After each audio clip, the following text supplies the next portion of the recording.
Assalamualaikum warahmatullahi wabarakatuh. Nama saya Kurniati dari kelas Akuntansi Sabtu Pagi Tanjung Duren. Akan membahas tentang tujuan dan strategi perusahaan.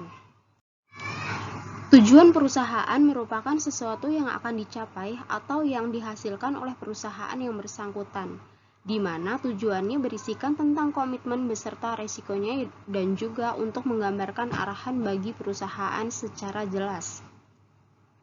Terdapat 3 pedoman dasar dalam merumuskan tujuan, antara lain, pertama, tujuan harus memiliki manfaat ekonomi dan sosial. Yang kedua, tujuan harus memiliki nilai implementasi terhadap strategi-strategi perusahaan.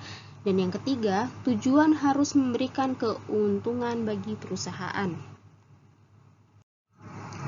Adapun bentuk dari tujuan perusahaan diantaranya, pertama, tujuan bertahan hidup. Perusahaan mampu beroperasi dan menghasilkan keuntungan secara terus-menerus sehingga kegiatan usaha tidak terhenti pada satu waktu tertentu saja. Yang kedua, tujuan laba. Semakin tinggi laba yang diperoleh, maka semakin sukses dan liquid perusahaan tersebut.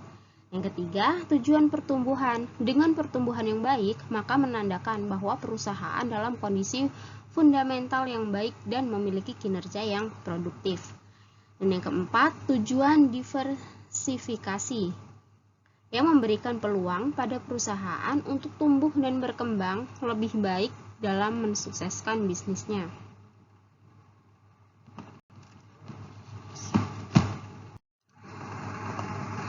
Kemudian ke strategi perusahaan. Strategi perusahaan adalah suatu langkah yang dilakukan perusahaan untuk mendukung aktivitas produksinya sehingga menghasilkan keuntungan. Alasan perusahaan memerlukan strategi bisnis antara lain, yang pertama, tahap perencanaan, yang kedua, identifikasi kekuatan dan kelemahan, yang ketiga, efisiensi dan efektivitas, keempat, keuntungan kompetitif, dan yang kelima, kontrol.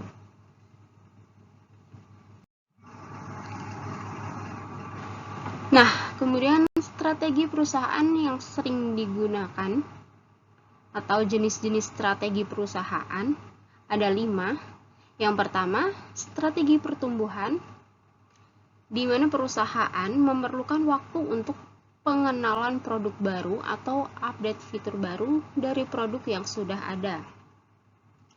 Dan yang kedua, strategi menciptakan pasar baru dengan tujuan perusahaan bisa leluasa untuk berjualan tanpa adanya kompetitor bisnis.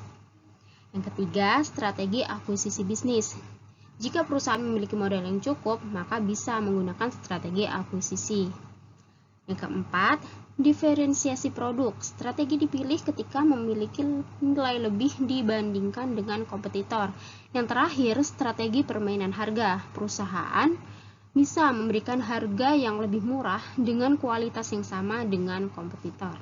Sekian, terima kasih. Wassalamualaikum warahmatullahi wabarakatuh.